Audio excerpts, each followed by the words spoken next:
जैसे ही मैंने उसको ड्रॉप करा और मैंने ये मल्टीविटामिन यूज़ करा, क्योंकि मुझे और भी विटामिन्स की डेफिशिएंसी थी और मिनरल्स मुझे कंप्लीट करने थे, तो मैंने सोचा कि क्यों ना इसे यूज़ करें।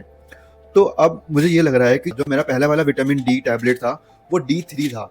दैट मीन्स वो, और मुझे ये पता नहीं था कि वो एनिमल सोर्स से डिराइव्ड है। मोस्टली जितने भी विटामिन D3 होते हैं वो एनिमल सोर्स से डिराइव्ड होते हैं, और उस टाइम मुझे इतनी नॉलेज थी नहीं, तो मैंने सोर्स चेक करा नहीं और वो एनिमल बेस्ड था, और लकीली मैंने छोड़ भी दिया, अच्छा हुआ, और फिर मैंने ये लिया।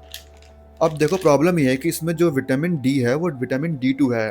तो विटामिन D2 बेसिकली वो प्लांट बेस्ड होता है, और हो सकता है कि आपके केस में भी जो आपका मल्टीविटामिन टैबलेट है या फिर जो भी आप विटामिन डी यूज़ कर रहे हो एज अ सप्लीमेंट, वो आपका भी विटामिन D2 हो और वो प्लांट बेस्ड हो, और इस वजह से आपका हो सकता है कि जो आपकी जो बॉडी है वो विटामिन डी कम्प्लीटली अब्जॉर्व नहीं कर पा रही। आपको वो सप्लीमेंट दे तो रहा है कम्प्लीटली 100% डेली की रिक्वायरमेंट डोसेज, बट आपकी बॉडी उसे अब्जॉर्व नहीं कर पा रही। तो ये मेरे साथ भी हुआ, तो अब मैंने ये सोचा है कि मैं इसके बदले मैं सेपरेटली विटामिन डी की टैबलेट यूज़ करूँगा, और मैं D2 के बजाय D3 यूज़ करूँगा।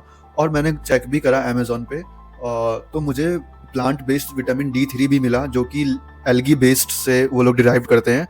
मोस्टली विटामिन D3 वो एनिमल सोर्स से डिराइव्ड होता है, but there are some multivitamins और there are some vitamin D tablets which is derived from vegan source. मैं आज ही मैं उसे ऑर्डर करने वाला हूँ, और आपको मैं बताऊंगा कि मैं आई गेस 1 या 2 महीने बाद मैं वापस टेस्ट करवाऊंगा, और मैं देखूंगा कि मेरा विटामिन डी वापस से इंक्रीज हो रहा है कि नहीं।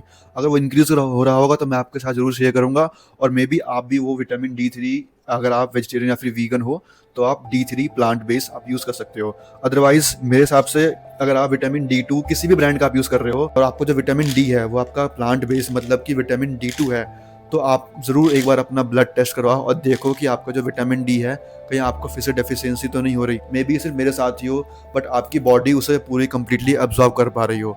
तो प्लीज़ इसे देखो, एक बार आप चेक करो, और मेरे हिसाब से ये विटामिन D2 आप इसे अवॉइड ही करना। अगर आपके साथ भी सेम इशू होता है तो आप भी एक बार ट्राई कर सकते हो विटामिन D3।